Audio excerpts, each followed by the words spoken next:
Rumor has it this is a great time to be a girl in America. This is really good news for me. As the mother of 3 young daughters and a longtime educator of girls and in girls' schools, I am thrilled to know that the landscape is changing and that girls are succeeding in so many ways. We hear about it all the time. Girls are outperforming boys on tests, they're getting higher SAT scores, they're getting into more colleges. Women make up more than half of the American workforce. The future for girls in this country is bright. Those are my 3 daughters. They're cute. But let's take a step back for a minute. Is the future for girls as bright as it seems? What happens if we look at some of these superstar academic girls 10 years after college graduation? 10 years after graduation, we find that women only make up 20% of the top corporate positions and only have 15% of the most influential board seats in this country. We're still making 79 cents on the dollar. What is that? And even more importantly, women are less likely to advocate for themselves in the workplace, and they rarely go for those top dog positions. And it's really women that seem to be holding themselves back.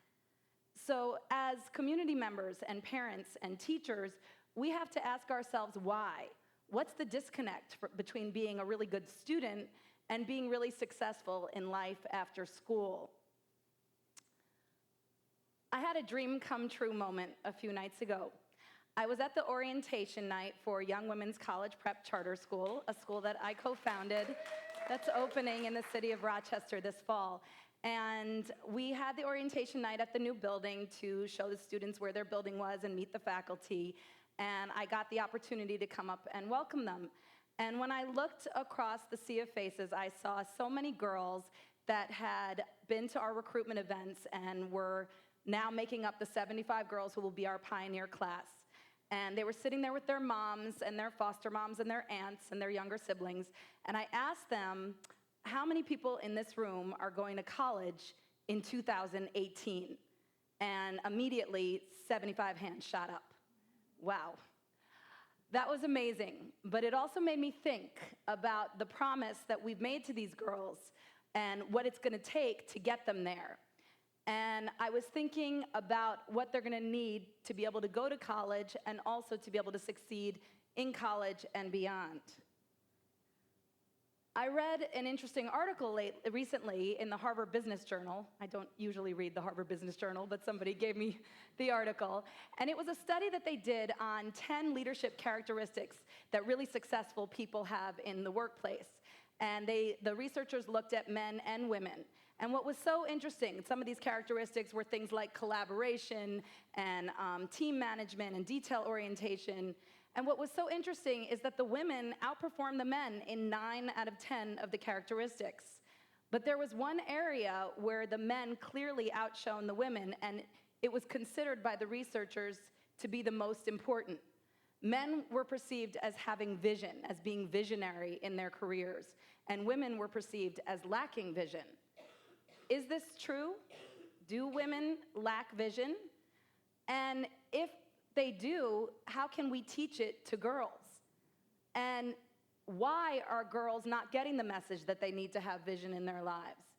One of my personal heroes, Rachel Simmons, who is the founder of the Girls Leadership Institute, says that part of the problem with teaching vision and teaching girls to have these goals for themselves is that we give so many mixed messages to girls. She calls this the yes, but syndrome. We tell girls all the time, yes, be powerful, but be nice. We say, yes, be strong, but be skinny and demure.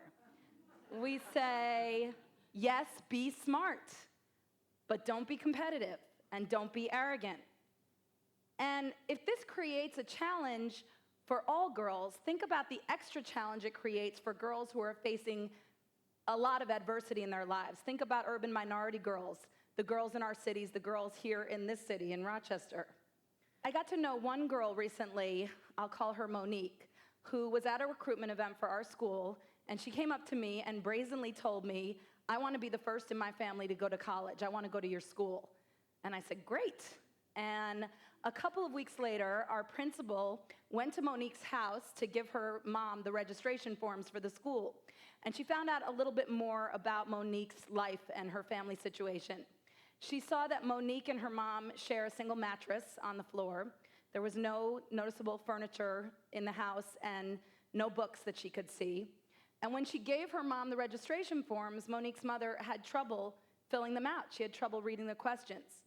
And when she asked some more to Monique's mom about her life, she told her that she had had Monique at the age of 15, dropped out of high school, and had to fight for custody of her daughter for many years.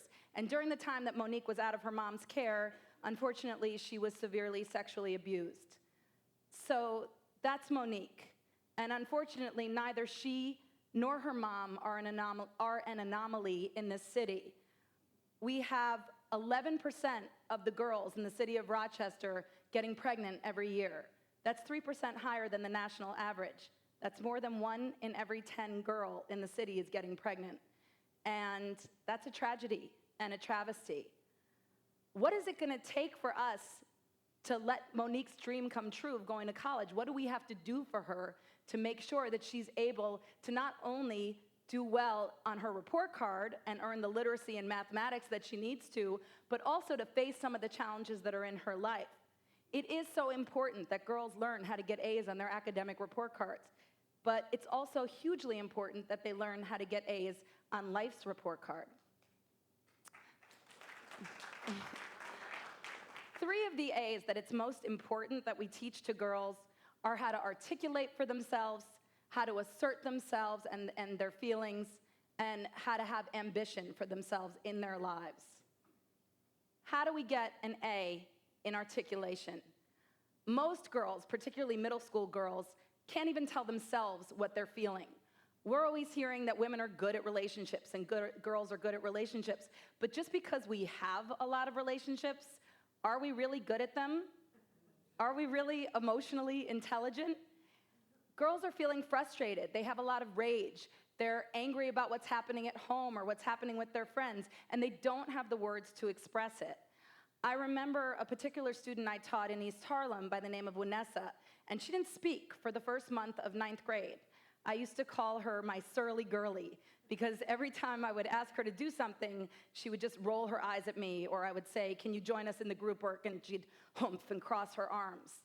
And it took a long time, but finally, Vanessa did start to tell us about her life. What we learned as soon as she started talking was that she was facing some pretty tough things. She had just found out that her dad had AIDS, and she was caretaking a younger sister. We had a 1-hour class every day in our school called Advisory, where girls would share what they were facing, and we would all talk about it. And that's where she started to feel safe enough to articulate her feelings and to open up. And we learned some other important things about Vanessa that time. We learned that she was incredibly wicked smart.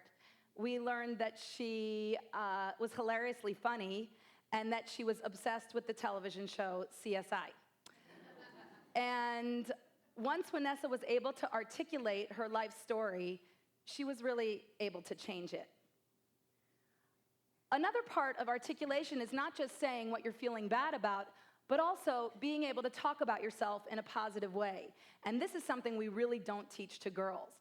At our school, we have an entire day devoted to the art of bragging. Seriously. We invite women from the community to come in and stand up and tell the girls what they've done, what they're proud of, what they're good at, even things that they failed at, but that they tried to do, because we all know you gotta fail forward. So for example, I might stand there and say, "I ran a marathon 3 weeks ago." I did. Or I just turned 40 years old. Also true. Or they made me take my driving test 3 times before they gave me a license. It's true too. And once the women get up and do it, we ask the girls to come up and be proud and loud and tell us about what they're good at and what they've tried to do, even if they've failed. Our girls also really need to know the difference between being assertive and being aggressive. We all know that this works on a playing field, on a sports team. That's the only place that I can think of where girls are allowed to be competitive, they're allowed to want to win, they're allowed to get down and dirty and not worry about being nice all the time, and it's great. But life needs to be like that sports team too. Otherwise, what happens is girls become very aggressive. If they're not able to assert themselves in a healthy way, if they can't navigate conflict, if they can't talk to each other, they become what Rachel Simmons calls relationally aggressive. And every woman in the room here knows what I'm talking about. Relational aggression is when you come to school in 8th grade and suddenly the girl that's been your best friend for 5 years is no longer talking to you, or you're not allowed to sit at the cool kids' table anymore. And today it's even more dangerous because we have Facebook and they post pictures of each other or they send nasty texts. And suddenly everybody knows something about you that either is or isn't true, either is or isn't very, very hurtful or private. And that is very aggressive. But it's the kind of aggression where you're being attacked and you can't confront your attacker because it's all silent. If we teach girls to be assertive, to say, I'm angry at you, I didn't like when you said that, that really made me mad, then perhaps they won't need to be doing all of this so subversely. And that is really the biggest problem. And finally, we need to teach girls to get an A in ambition, to create that fire in their bellies, because they will have challenges, particularly in the inner city. They will have so many obstacles and challenges, but if they have that ambition and they have that vision for their lives, that will get them through. We have another really special day at our school that we call Cool Women, Hot Jobs. And everyone here who's female is invited next year to come. And tell the girls about the jobs that they have. We all know that you gotta see it to be it. So a lot of times girls have no idea what jobs are out there for people. And they might say, I had no idea that you could own your own brow studio or that you could be that kind of lawyer. It's very exciting for them to see what women in this community are doing and how passionate they are about it. Everybody has to have a vision for their lives. I have a vision for my life, and it involves Oprah. That's me and my Young Women's College Prep co-founder, Brooke Brizard, standing in front of a picture of Oprah when we were gonna go into one of the last tapings of her show last year. Another dream come true moment. And truly, Oprah Winfrey is amazing. She was the first graduation speaker at the Young Women's Leadership School in East Harlem, and I'll never forget her speech because she got up, she had known the girls for 1 hour, she memorized every single one of their names and addressed them by name during the speech, and she told them, I am you, my story is your story, and there are gonna be a lot of people who are gonna tell you you can't make it, the statistics show that you're gonna get pregnant, that you're gonna drop out, that life's gonna be terrible for you. And the best reaction you can have to those people is to be excellent. The best deterrent to racism and sexism is excellence. And I love that.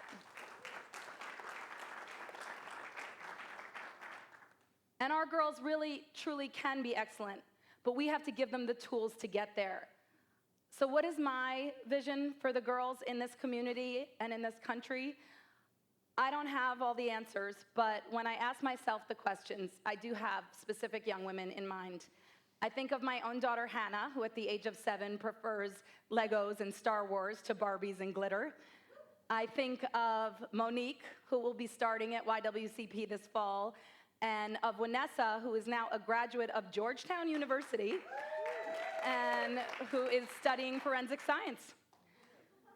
And I think of the 75 pioneer girls who make up our first class, who 4 weeks ago sat holding their mother's hands, waiting for their numbers to be called at the lottery, many of them with tears rolling down their faces, and who just a few nights ago sealed the deal on their promise to themselves by saying, yes, I'll be going to college in 2018. We can help these girls to create vision by giving them the 3 A's, by helping them to articulate for themselves, to assert themselves, and to have ambition for their lives. It really is a great time to be a girl in America, and as adults in the lives of these young women, it's incumbent upon us to make that true. Thank you.